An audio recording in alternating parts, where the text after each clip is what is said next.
Le top 4 de Première Ligue est encore loin, très loin d'être fait. Les amis, bonjour, j'espère que vous allez toutes et tous très bien. On se retrouve aujourd'hui pour une nouvelle vidéo un peu analyse des matchs de ce week-end. Je me suis concentré sur les matchs de Première Ligue, notamment Liverpool-Newcastle et Tottenham-Manchester City. Liverpool-Newcastle, ce match-là m'a réellement intéressé et j'ai vraiment aimé le regarder. Est-ce un réel retour ou une simple illusion pour les Reds de Liverpool? Une victoire 4-1 où, du coup, avec ça, tu reprends un point seul, tu récupères, tu récupères des points et tu reviens à un point de Chelsea et 2 points de United qui ont gagné leur match. Donc tu reviens à un point du top 5 et à 2 points du top 4. Et dans la tactique, il y a des choses qui m'ont plu, il y a des choses qui m'ont un peu moins plu. C'est parti dans tous les sens, Liverpool-Newcastle. Mais il y a clairement un pattern qui est revenu pour quasiment tout le match, c'était le jeu long. C'est clairement comme ça qu'ils ont construit leur jeu.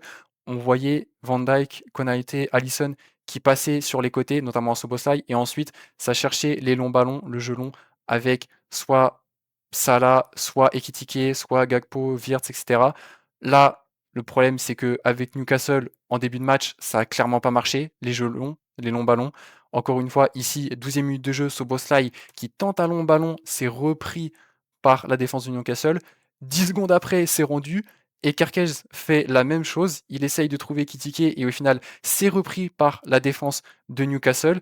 Si bien que Newcastle, à la 13e minute de jeu, ils avaient déjà 65% de possession de balle, ce qui est énorme. Et ils ont clairement pas arrêté, les Reds.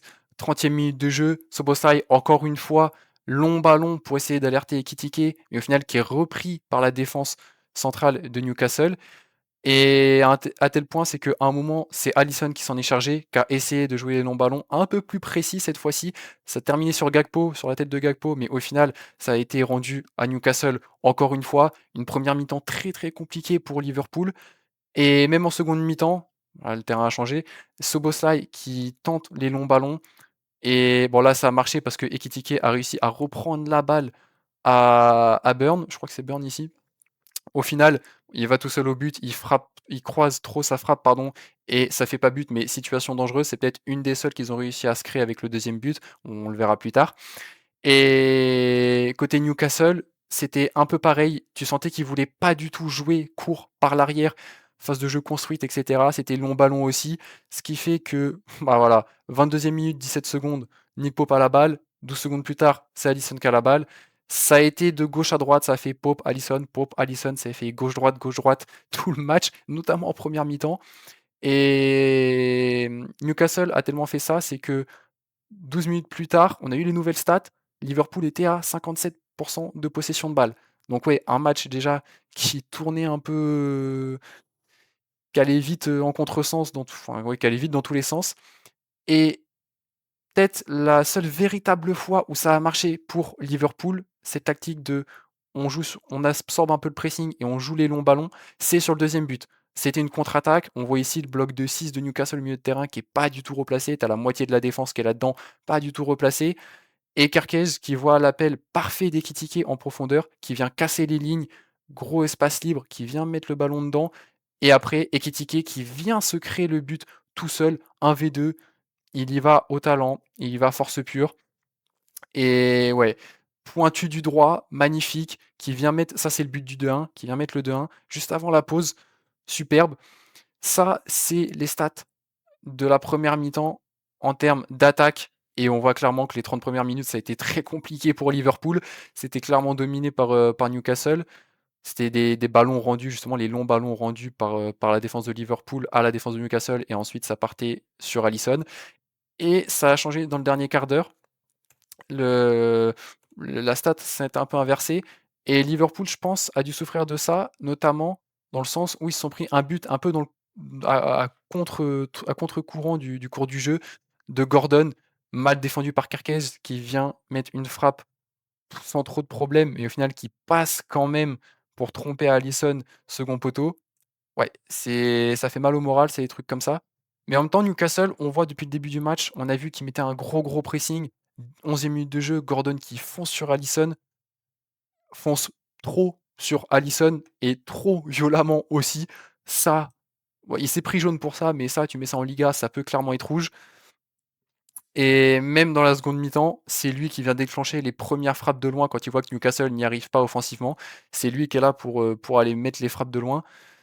Mais ouais, dès le début du match, gros pressing de Newcastle et tu vois qu'il voulait clairement bloquer l'axe. Il voulait clairement empêcher Liverpool de jouer par l'axe, notamment avec McAllister qui des fois redescendait à la place de Gravenberch. On a vu aussi pas mal de permutations entre McAllister et Gravenberch. Là, McAllister qui vient descendre presque en numéro 6 et Van Dijk qui est obligé de jouer sur ce boss-là. Mais ouais, gros pressing individuel, gros marquage individuel de Newcastle. Alisson, là, on voit 23e minute de jeu, il sait plus quoi faire. C'est pour ça aussi les longs ballons. Et même en phase défensive, dans leur milieu de terrain, enfin dans leur partie de terrain, Newcastle, un 4-5-1 bien en place, mais tu sens la ligne des milieux vraiment pour bloquer l'axe. Tu vois les deux pistons un peu bien écartés. Tu vois les trois milieux qui viennent bloquer l'alignement Szoboszlai, McAllister et Gravenberch. Ouais, très bien défendu de la part de Newcastle dans cette première demi-heure. Pareil, comme on disait, du coup, ce 4-5-1 bien en place de Newcastle, qui du coup oblige Liverpool à jouer un peu sur les ailes. Kerkez là qui va chercher et qui a dézonné sur la gauche. Et justement, ça c'est aussi un truc que Liverpool a essayé dans ses 20 premières minutes, 30 premières minutes, c'est les permutations en attaque pour déstabiliser la défense du Newcastle. On voit Ekitike aller se coller presque à la ligne, presque en tant qu'ailier gauche, Gakpo qui rentre dans l'axe, et Wirtz, le nombre d'appels en profondeur qu'il a fait où il n'a pas été servi, à un moment je me suis senti mal pour lui, je me dis mais ils veulent pas jouer avec moi ou quoi. Et ouais, vraiment, je me suis senti mal. Le nombre d'appels qu'il a réalisé, il a peut-être fait presque 5-6 appels en 10-20 minutes. Mais ouais, ce milieu de terrain de Newcastle bien en place, cette ligne de 5 qui du coup ferme les lignes de passe, même entre Van Dijk qui monte et Ekitike, Wirtz, etc. Et même quand Gravenberch montait pour apporter un peu de supériorité numérique entre les lignes de Newcastle, là on voit que ça mène à 4. La seule option, c'était encore une fois les ballons dans le dos des milieux, les ballons lobés, un peu dur à contrôler. Là on voit ça là qui sait déjà que derrière lui il y a quelqu'un, ça va venir au pressing. Même si Gravenberch, très bon match, très bonne qualité de déplacement et très bon positionnement, j'ai trouvé dans cette première mi-temps, notamment aussi sur les combinaisons avec l'attaque. On voit ici avec Ekitike, 40e minute presque, ce 1-2 où Ekitike pardon, remet dans l'axe, dans la profondeur, et malheureusement Gravenberch est trop court pour récupérer. Ça aurait pu donner une occasion très dangereuse pour les Reds. Et malheureusement aussi pour cette équipe de Liverpool, il y a eu ouais, des performances individuelles qui n'ont clairement pas été à la hauteur, notamment je pense à Salah. Je vais pas mettre tous ces 1v1 parce que la vidéo prendrait trop de temps, mais il les a quasiment tous perdus, notamment face à Hall. Il a perdu tous ses ballons, il s'est fait quasiment tacler sur tous ses duels. Même là où il part avec 1 m dans la profondeur, où il prend la défense de court, au final la défense revient et pas assez rapide, il n'arrive pas à remettre au centre alors que tu avais deux personnes qui attendaient la balle. Ouais, match très compliqué pour Salah. Contrairement à Wirtz, qui lui a fait non seulement une bonne première mi-temps, on va dire, mais un super match à l'image du premier but où il reçoit la balle entrée de surface, 1v3, je vais pas être vulgaire, mais il s'en bat les couilles du 1v3, il y va, il rentre dedans, ich un peu, et il trouve les espaces libres pour Ekitike, pour le but égalisateur à la 40e.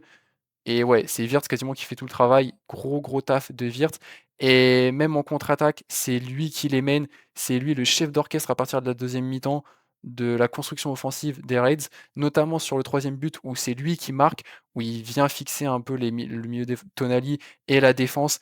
Il écarte au dernier moment sur Salah. Burn qui vient ne pas faire en sorte que Salah soit en 1v1 mais en 1v2 et du coup ça libère Wirtz entrée de surface. Salah qui a la bonne idée de remettre à Wirtz et Wirtz qui met le but du 3-1 sur cette frappe un peu, je vais dire enroulée, mais petit fil extérieur. Magnifique, ouais, magnifique. C'est Wirtz, très gros match. Très gros match aussi de Konaté. Sincèrement, ça peut être l'homme du match Honnêtement, hein, tous ces duels gagnés, que ça soit duel aérien dans lesquels il les a tous remportés et même les duels au sol, duels physiques. Un aspirateur, le mec, il a récupéré tous les ballons et en plus récompensé, puisqu'à la fin du match, dans le temps additionnel, il vient marquer le 4-1. Bel hommage, belle dédicace à son père, malheureusement décédé, malheureusement parti.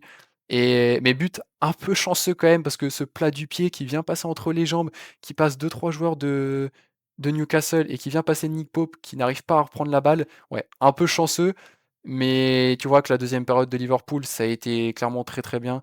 Donc ouais, comme je disais, gros match d'Ekitike, de Wirtz, Gravenberch, Konaté. Pour moi, c'est clairement les 4 qui ont fait les plus grosses performances individuelles dans ce match-là.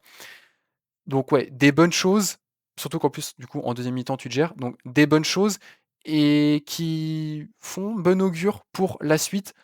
Surtout que là, cette semaine, il y a la Carabao Cup, mais tu joues pas la demi-finale puisque tu as été éliminé par Palace il y a 3 mois. Et ton prochain adversaire, c'est City dimanche, qui City, eux, Manchester City, ça a été plus compliqué face à Tottenham. Leur match, comme j'ai mis ici, ça a clairement été le jour et la nuit, clairement. Mais avant de parler de City, qu'est-ce que c'est que ce geste? Solanke, Solanke, Solanke, yes, is a Giroud. Comment ne pas penser, en voyant ce coup du scorpion, à celui de Giroud il y a 10 ans maintenant, lors de la saison 2016-2017? Comment ne pas y penser? C'est ouais, but sublime qui vient tromper Donnarumma pour le 2-2. Magnifique, magnifique. Et sinon, dans le jeu, ouais, Guardiola, du coup, avait aligné cette défense centrale, Kuzanov, Guehi. Il avait mis O'Reilly en double pivot avec Rodri, Silva qui a fait un gros match. Et côté Tottenham, Franck qui a un peu replacé Joao Palhinha, pas vraiment à l'aise dans cette position, j'ai trouvé, même si par moment du match, à partir de la deuxième mi-temps, ça a été un peu mieux. Mais ouais, City qui, quand ils étaient en phase défensive, jeu sans ballon, défendait en 4-3-3, 4-3-3 bien pesé, même si, bien béton, même si par moment, et je dis bien par moment parce que c'était vraiment pas souvent, on voyait quand même un peu des restes de 4-1-4-1 avec Rodri en seul milieu def et les 4 offensifs avec Silva, Semenyo, O'Reilly qui montait un petit peu et Cherki.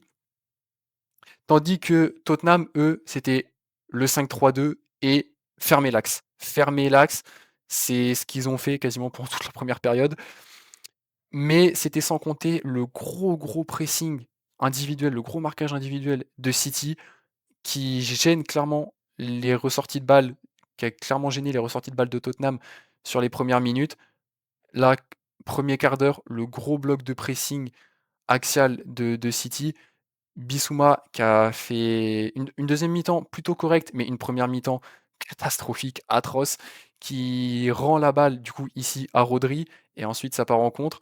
Ici, pareil, relance de la défense un peu sous pression, et pam, ça vient sur Rodri, bon, qui malheureusement pour City et heureusement pour Tottenham glisse, perd ses appuis et ça part en contre pour Tottenham. Malheureusement, le contre, il va pas du tout au bout.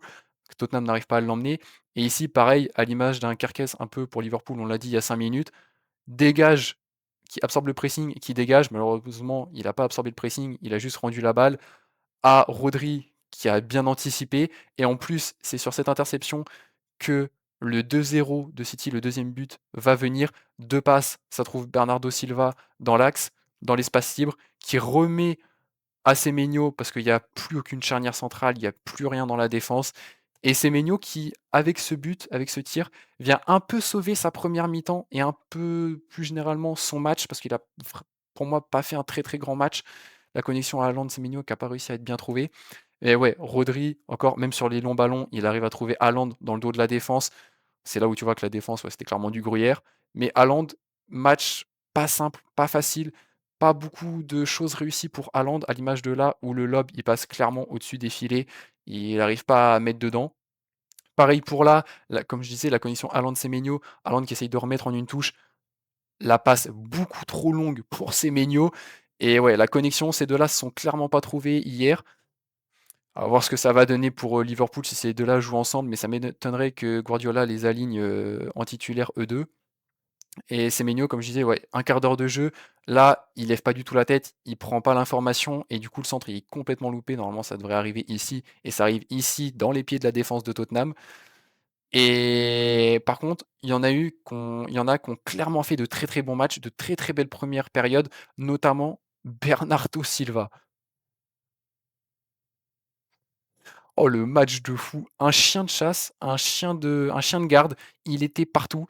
Quand c'était en jeu sans ballon, en dé en «construction défensive» entre guillemets, il était faux neuf numéro 10 à presser absolument partout et à la construction offensive, il venait super bas, donner carrément les directives à Donnarumma: «Non, non, passe par Kouzanov», comme tel un Rodri, tel un vrai numéro 6, un milieu def qui contrôle sa défense.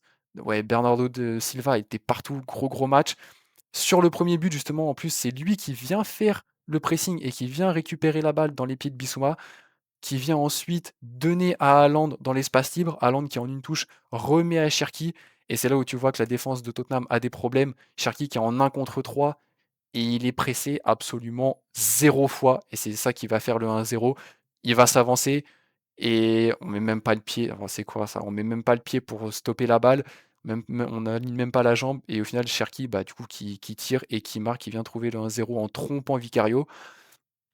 Et Cherki, quel match pareil, quelle première période avant qu'il sorte sur blessure. Ça, à voir aussi à quel point ça peut peser pour le milieu offensif de Guardiola, de City, la blessure de Cherki. À voir déjà ce qu'il va avoir comme blessure et ce qu'il va avoir comme temps en dehors des terrains, si réellement c'était une grosse blessure ou si c'était juste une petite frayeur. Mais quel spectacle! On connaissait sa qualité technique, hein, de toute façon à Cherki, mais là encore, il vient déborder, 1-2, se remet sur son pied gauche, il en envoie un Inter, il se remet sur son pied gauche et ensuite, dommage, c'est arrêté par Vicario qui fait un arrêt superbe de la main droite, main ferme, mais si ça rentre, honnêtement, ça peut être le but du week-end avec Solanke, avec celui de Solanke.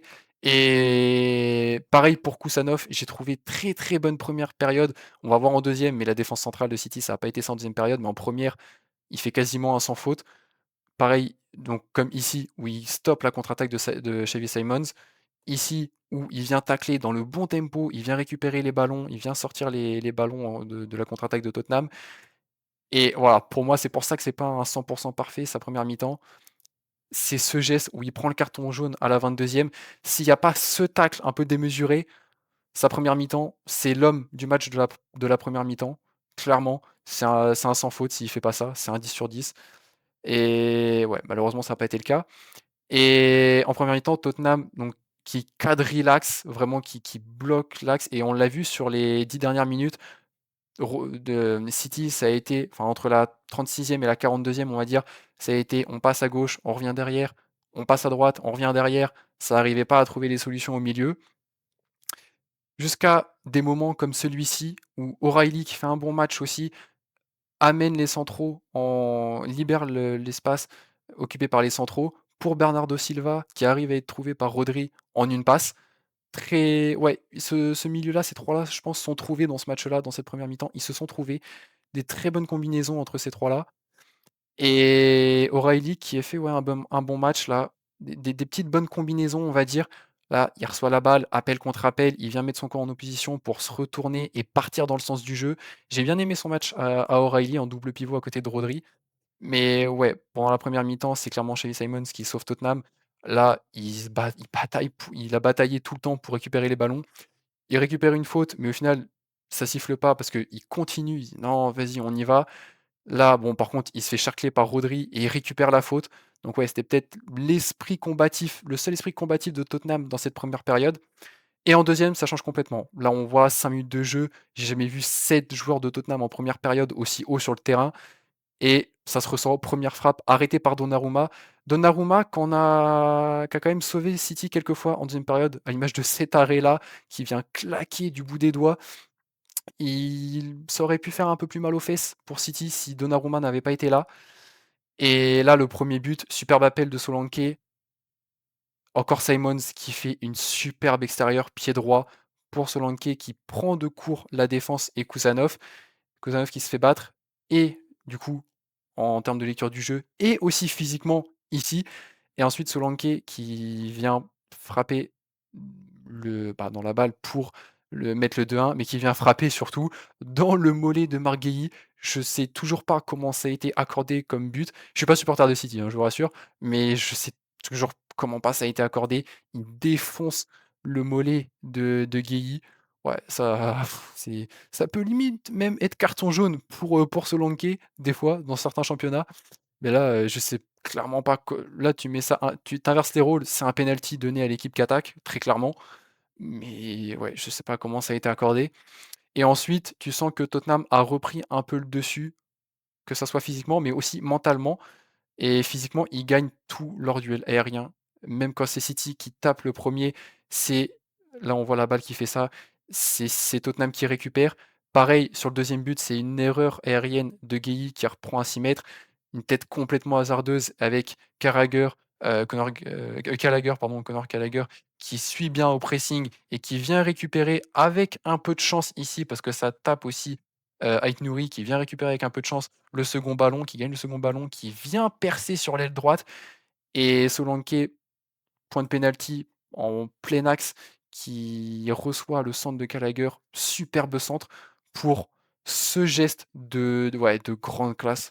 Superbe geste. Honnêtement, ça à voir les buts qu'on va avoir durant la fin de saison, mais ça peut déjà être pris Puskás, très sincèrement, et il vient tromper Donnarumma. Donnarumma qui la touche en portant, mais c'est juste trop bien placé et geste un peu dangereux de Kouzanov, ici. Non, de Rodri, pardon, ici. Rodri aussi qui a évité le carton rouge, mais qui aurait pu se prendre plusieurs jaunes, hein, quand même, durant le match. Et après aussi, il y a eu le fait que les changements un peu tactiques et forcés dans le sens où Cherki est sorti sur, une frayeur d'une blessure. Les changements de Guardiola ont pas été très, très payants. Nico Gonzalez qui a fait une entrée bien, mais bof, sans plus, mid, on va dire. Et Reinders qui a perdu trop de ballons, à l'image de celui-ci. Sarr qui vient à peine le gêner et au final il perd la balle alors qu'il y a clairement possibilité de donner sur la droite ou de donner au centre dans l'espace ici. Et ensuite, en plus, ça part en contre avec Xavi Simons et c'est Donnarumma qui fait l'arrêt. Donc ouais, grosse occasion pour Tottenham en plus. Et même à 5 minutes de la fin, à 10 minutes en comptant le temps additionnel, Xavi Simons qui perd la balle dans son couloir et qui vient batailler à l'épaule, au physique pour récupérer la balle. Et c'est ce qu'il arrive à faire. Ce fou du bus, il enchaîne un 1v2 qu'il arrive à passer pour mettre ce centre au point de pénalty absolument parfait, puisque il devance Marc Guéhi pour se mettre premier poteau. Il n'arrive pas à le reprendre, ça n'a pas fait 3-2 pour Tottenham. Heureusement pour City, parce que alors là, ça aurait été la dégringolade complète. Mais ouais, une défense de City quand même alarmante, je trouve, sur cette deuxième période comparée à la première. Et même collectivement, tu sentais qu'au niveau du moral, City avait un peu pris l'eau à partir du deuxième but de Tottenham. Et surtout, City, ce qui est inquiétant pour eux, bah, c'est le classement parce que du coup, tu restes à 6 points d'Arsenal qui reste un peu sans concurrence, eux. Honnêtement, je pense qu'ils vont être champions. Je vois pas avec la deuxième période face à une équipe de Tottenham qui est 15e, ouais, avec une seconde période comme hier que City a fait, je les vois pas revenir, regagner 6 points et rester à 1 point, 2 points sur les 15 derniers matchs avec Arsenal à la première place. Sincèrement, je les vois pas. Donc ouais, à voir comment ça va être. Surtout qu'en plus, cette semaine, le calendrier pour City, il est ultra chargé. Demi-finale de Carabao Cup mercredi soir face à Newcastle. Et du coup, on l'a dit il y a 10 minutes, dimanche, un peu le classico anglais de ces dernières années, le City Pool. Liverpool-Manchester City. Je pense clairement pas que ça va être un 3-0 pour City comme à l'aller fin novembre, il y a 3 mois. Ouais, je donne pas de pari parce que c'est compliqué. Liverpool, c'est le seul vraiment très bon match qu'ils font depuis 2-3 semaines. Et City, c'est un peu alarmant ce qu'ils ont proposé. Donc ouais, à voir comment vont être les prochains matchs de Liverpool et de City. En tout cas, j'espère que bon, j'en ai terminé. J'espère que vous avez aimé la vidéo. Si c'est le cas, n'hésitez pas à me soutenir, liker, vous abonner, même commenter si vous voulez, ça me ferait extrêmement plaisir. Sur ce, moi je vous dis prenez soin de vous et à très vite.